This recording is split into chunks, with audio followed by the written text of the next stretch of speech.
first concern I had is that I saw many companies doing a little bit of the give back, but not really bringing sustainability into its day-to-day. The idea was we have to do things properly on the day-to-day of the company. If we are in a bank, what do we do when we are hiring our suppliers? Are we paying attention to the environmental impact that we cause ourselves or not? So I think it was a more holistic approach to what we do on the day-to-day. I think at the beginning there was some skepticism. People saying that's not the way to do, the business of business is business. And I always had in mind that the business of business is actually sustainable business. Many people look at this as a dilemma. To me, this is a false dilemma. It's not true that either you look into the profitability or that you look into the environmental aspect. These things are complementary. And that is the challenge. Society will no longer accept that you do things at the expense of the environment, at the expense of the social impact you're causing.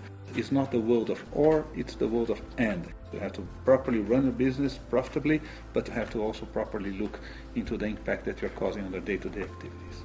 I think the best pressure actually is coming from society. Consumers are becoming more conscious, and the new generation is very much conscious about the role that they have as consumers. The best thing to do in order to spread this out is just to pay attention that society is demanding this, society is paying attention to that.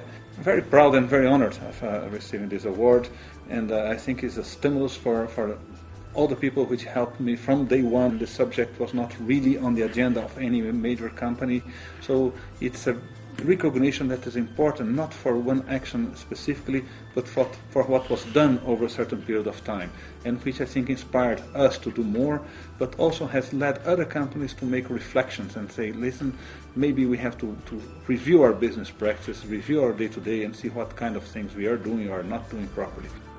I normally make a statement saying that if my generation was not better to leave a better world for our children, we actually left better children for our world.